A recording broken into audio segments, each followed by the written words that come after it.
La foi et la prière sont liées dans la mesure où la prière est expression de cette même foi. Elles mettent Dieu au centre de toute leur existence. On dit qu'un homme a la foi parce qu'il met au centre de sa vie Dieu. Et on dit qu'un homme prie parce qu'il parle à Dieu de toute sa vie. Dans la première lecture, Moïse lève les mains vers le ciel, il prie parce qu'il a foi en Dieu et il reste convaincu que le Seigneur qui accompagne toujours son peuple ne l'abandonnera pas même en cas de bataille.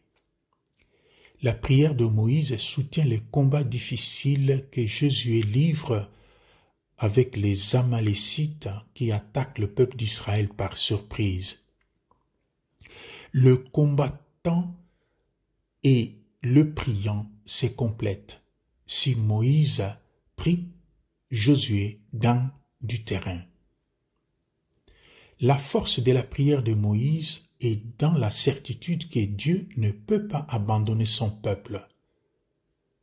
Pour rendre cette prière de Moïse persévérante et résistante, Moïse est aidé par une pierre et par ses deux servants.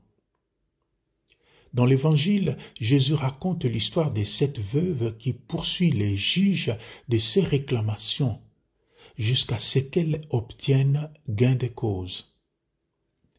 Même si elle a affaire à un juge qui se moque de la justice divine et de la justice des hommes, cette femme s'obstine parce que sa cause est juste. Elle devient ainsi un exemple de l'humilité et de persévérance. Humilité parce qu'elle reconnaît sa pauvreté et elle importune les juges. Persévérance parce qu'elle s'obstine dans sa démarche. Le premier chrétien qui affronte des difficultés et des persécutions sont tentés par les découragements, sont tentés par les désirs d'abandonner parce qu'ils trouvent que le royaume des dieux annoncé par Jésus tarde à venir. C'est pourquoi Luc les invite à se souvenir que Dieu veut leur salut et ne peut pas les abandonner. Croire, c'est refuser de baisser les bras. Et la dernière phrase, le Fils de l'homme, quand il reviendra, trouvera-t-il la foi sur la terre, est une mise en garde pour tous les chrétiens. C'est comme pour dire, attention, si vous ne faites pas la vigilance, si vous n'êtes pas vigilant, vous perdrez votre foi. La foi sera toujours un combat, une épreuve d'endurance. Il y aura toujours des personnes ou des événements qui sèmeront le doute et les soupçons dans notre foi. Alors, tenons bon. Le message de Luc, adressé d'abord à une communauté menacée par les découragements, vient aujourd'hui nous bousculer dans nos doutes et dans nos soupçons. Refusons donc de baisser le bras et que le Christ, quand il reviendra, nous trouve prêts avec le fruit de notre foi. Prenons des dispositions nécessaires pour permettre une bonne prière persévérante.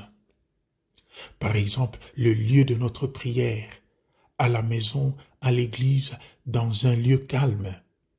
Par exemple, la position de notre corps quand nous prions. Nous sommes assis, nous sommes debout, nous sommes à genoux. Par exemple, le thème de notre prière.